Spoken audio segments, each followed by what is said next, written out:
Warning, the following content may contain elements that are not suitable for some audiences. Viewer discretion is advised.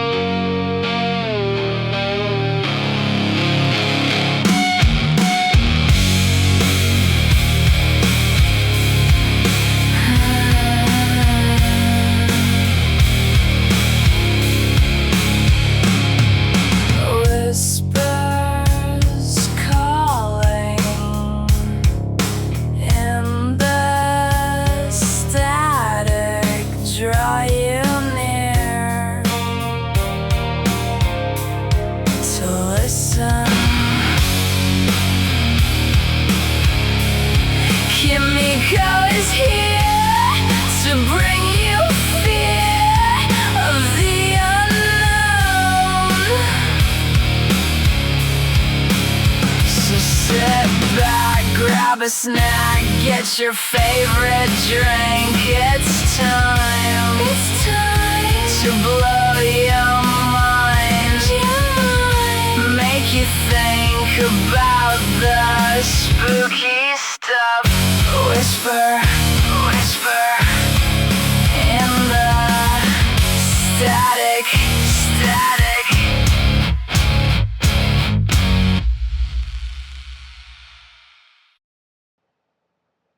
Hello, Wanderers, and welcome back to another Whispers in the Static. And I'm your host, Kimiko. So, there are stories that survive because people pass them down carefully. And there are stories that survive because people are afraid to forget them. Tonight's story belongs somewhere between those two things. It travels through oral history, through warnings spoken quietly near firelight, through the spaces between languages and translations that don't always hold the full weight of what they carry. Tonight, we're talking about dry fingers. A name that sounds almost harmless when spoken quickly. But stories are rarely honest when rushed. So stay with me. Not just for the story, but for what it might be trying to remember through us. Now, before we begin, I want to be clear about something important. This episode draws inspiration from indigenous oral storytelling traditions, including the Iroquois, the Haudenosaunee cultural references, and these stories are not myths in a casual sense. They are living traditions, often layered with moral, historical, and spiritual meaning. What I am sharing tonight is a narrative interpretation shaped for this podcast format. This is not a replacement for those voices. It is only a doorway. Feel free to always seek out and learn. There's an idea in many Haudenosaunee stories that the world is full of unseen agreements. Not laws written on paper, but understandings between people, between land and memory, between what is seen and what is felt but never fully explained. And those spaces between explanation and silence, there are consequences for forgetting how to behave towards each other. Dry fingers is one of those consequences. The first account. Now, they say the first mention of dry fingers was not spoken as a story. It was spoken as a warning. A traveler, no name, preserved clearly in most retellings, was moving between villages during a time when winter had overstayed its welcome. Snow still clung to branches even as the air began to soften. That strange season when the earth cannot decide whether to release you or hold you. He came across a woman sitting near a riverbank, and she was crying. Not loudly, not dramatically, just steadily. Like something inside her had been leaking for a long time. Her hands were held close to her chest, fingers curled inward as if protecting them from the air itself. The traveler stopped. And here's where the story begins to split. Because some versions say he asked her what was wrong. Some say he ignored her entirely. And some say he stood there for a long time simply listening to the sound of her breathing. But all versions agree on one thing. She did not look up. Not once. So the traveler eventually continued on. That night, as he made camp, he noticed something strange. His fingers, they felt different. Not painful. Not numb. Just wrong. As though that they were no longer entirely part of him. He tried to warm them by the fire, but warmth did not take. He tried to move them quickly to restore feeling, but the sensation remained the same, distant, detached, as if his hands were remembering something his body had already forgotten. And when he finally slept, he dreamed of a woman by the riverbank, still crying, still not looking up, and her hands. Her hands were not human anymore. They were stretched, thin, crooked, like wood left too long in the winter air. What the elder said.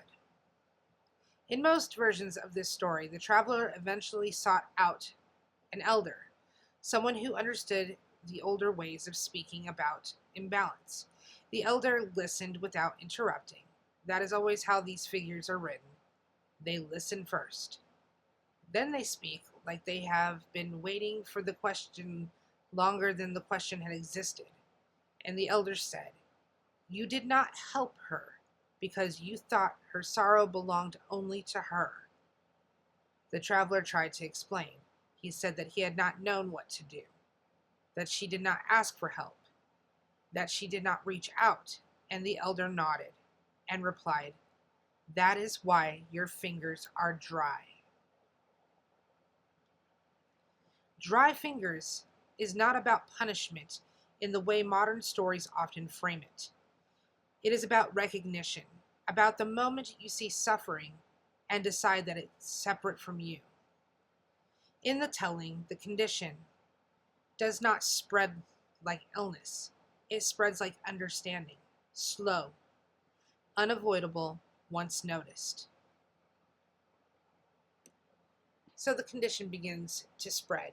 The traveler returned to his journey, but now he noticed others, not everyone, just certain moments.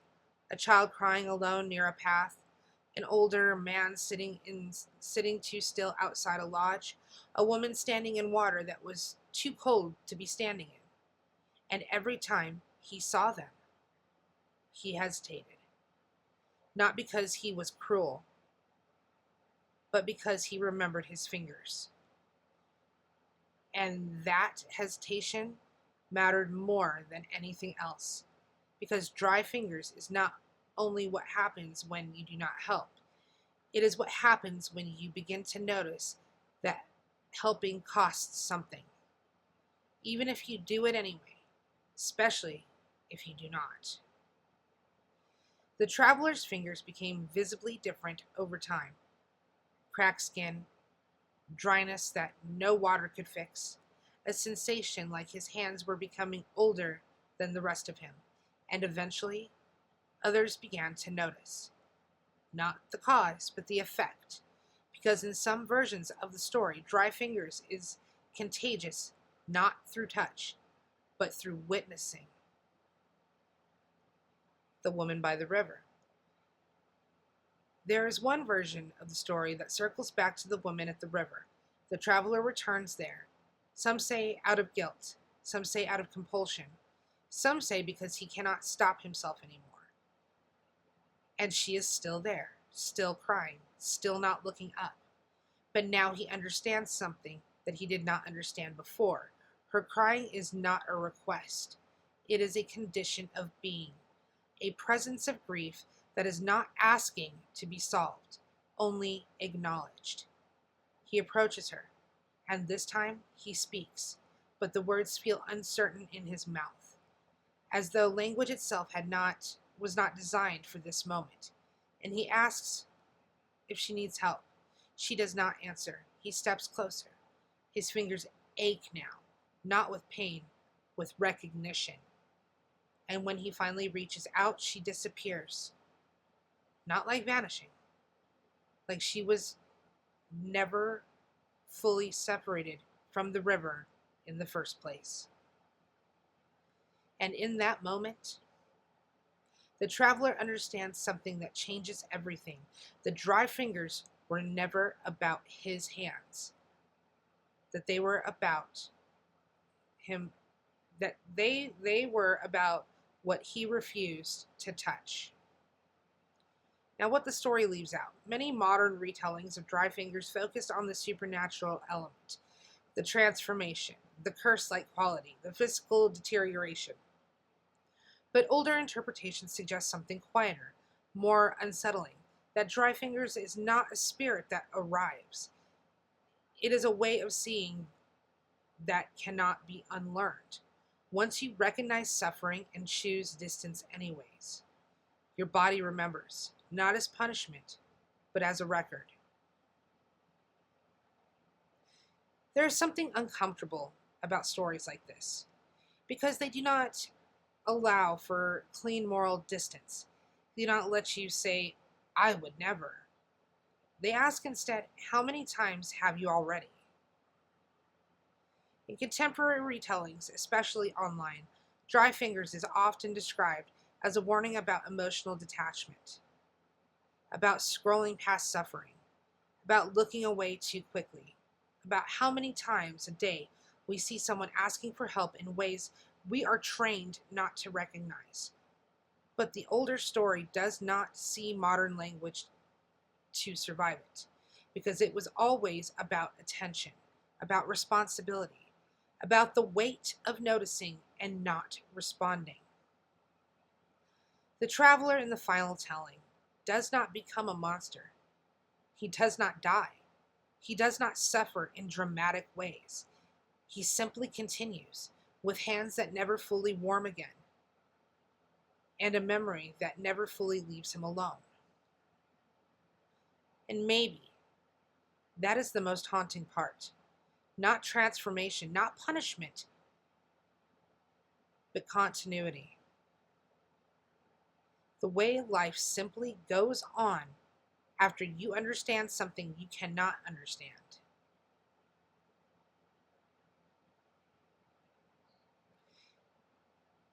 Alrighty. Now we'll go deeper into the variations of the story across different Haudenosaunee influenced oral traditions, the symbolic meaning of the hands in indigenous storytelling frameworks, and how help is defined differently depending on the context of continuity rather than its individual. We'll also talk about what happens when stories like this are misinterpreted outside their cultural grounding, and what gets lost when warning becomes entertainment.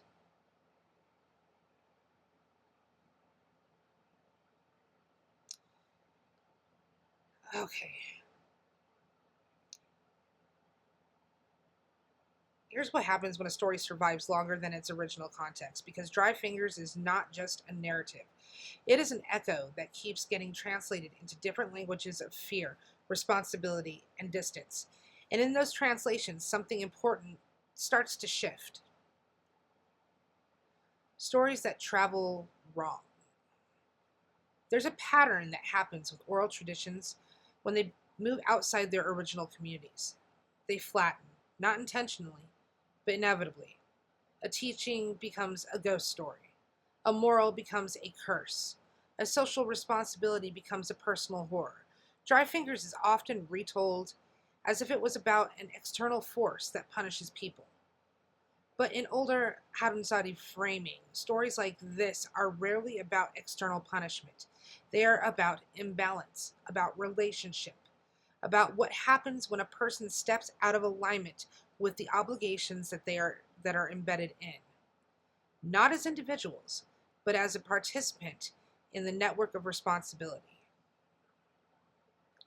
When the traveler in the story feels his fingers change, the modern interpretation leans towards transformation. But in some cultural readings, hands are not just physical tools. They are extensions of relation. You greet with your hands. You give with your hands. You care for others with your hands. You intervene with your hands. So when the story says dry fingers, it is not simply describing texture. It is describing capacity. And what do these hands mean? In Haudenosaunee storytelling, frameworks like hands are often represent action with balance. Not isolated action, but relational action. An action that acknowledges consequence beyond the self. So dry fingers is not just about failing to help a crying woman. It is about what it means when a person repeatedly encounters distress and begins to develop a pattern of non-response.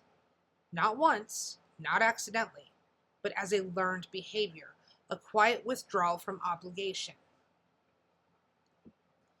That's where the discomfort lives, because the story doesn't just let you separate good people from bad people.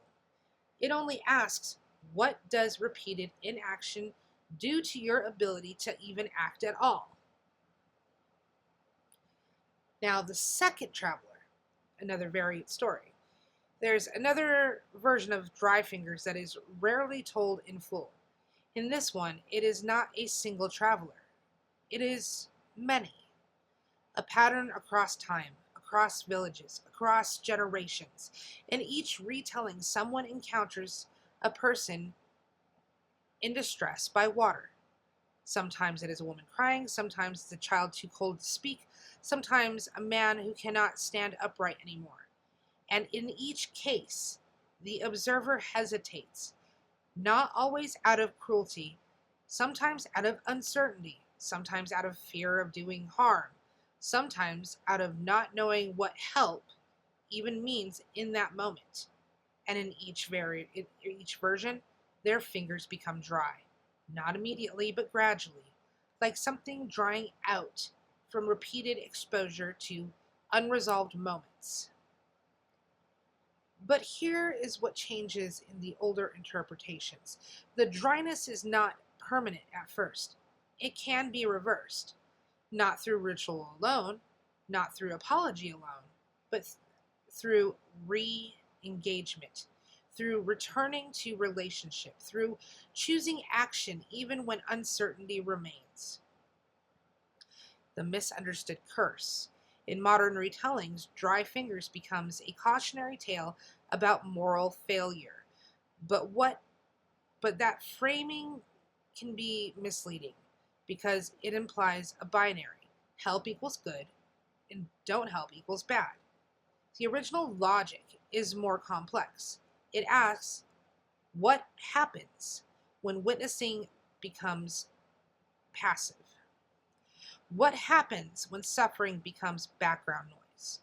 What happens when a person becomes too accustomed to not reaching out? Dry Fingers is not about a single moment of refusal. It is about erosion. And erosion doesn't feel dramatic while it's happening. And that's the point. It feels like nothing until it doesn't. The river returns. In many indigenous stories, water is not just a setting. It is a memory, a translation, a reflection. So the river in Dry Fingers is not incidental. It is central. The river holds the woman. The traveler approaches it repeatedly, and each time he returns, something is slightly different. Not the river, not the woman, but his perception. And at first he sees someone crying. Later he sees someone who is still there. Later still, he sees a presence that does not fully separate from the environment. And eventually, he stops seeing distinction at all. That is where the transformation completes. not in the hands, but in perception. Because once suffering stops appearing as distinct, response becomes optional, and dry fingers, in its deepest interpretation, is about what happens when response becomes optional too often. Contemporary echoes.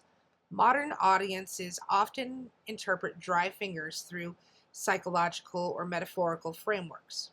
Burnout, compassion fatigue, emotional numbness. But even those interpretations miss something subtle in the original shape of the story, because dry fingers is not about exhaustion. It is about relationship failure, not between individuals in isolation, but between individuals and the expectation that witnessing creates responsibility. There's a difference between not being able to help and no longer feeling like help is required. The story lives in that difference. The return to self. In the final traditional arc of Dry Fingers, the traveler does not resolve the condition in a dramatic reversal. There is no moment where everything is fixed. Instead, there is adaptation. He learns to live with his hands. He learns the sensation of dryness as normal. He learns to function around it.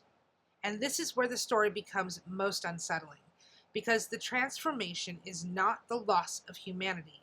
It is the normalization of distance.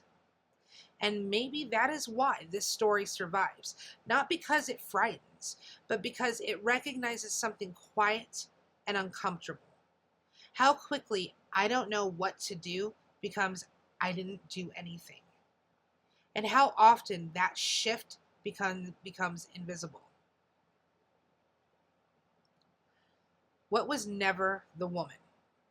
There is a final interpretive layer, sometimes discussed in academic readings of the Haudenosaunee telling structures, and it suggests that figures like the woman at the river are not always literal characters, that they can represent recurring states of need, grief, hunger, isolation, displacement, moments that appear repeatedly in life in different forms, asking for recognition. If that reading is applied here, then Dry Fingers is not about one encounter. It's about all encounters. And if that's true, then the river is not a place you visit once.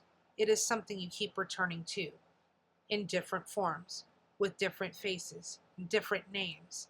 Same moment again.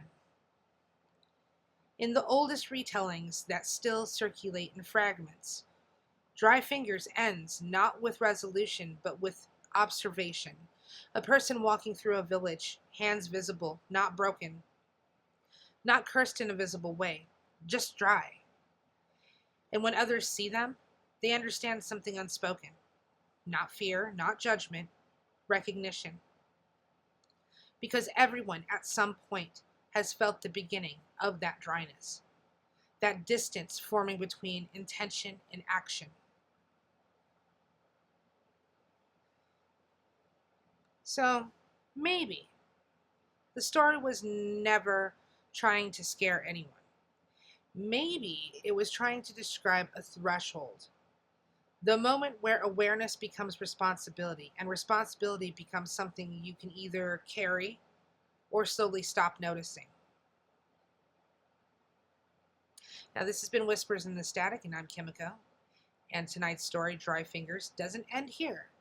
It continues in how you recognize things tomorrow, in how quickly you decide what belongs to you and what does not, and in what your hands do when you hesitate.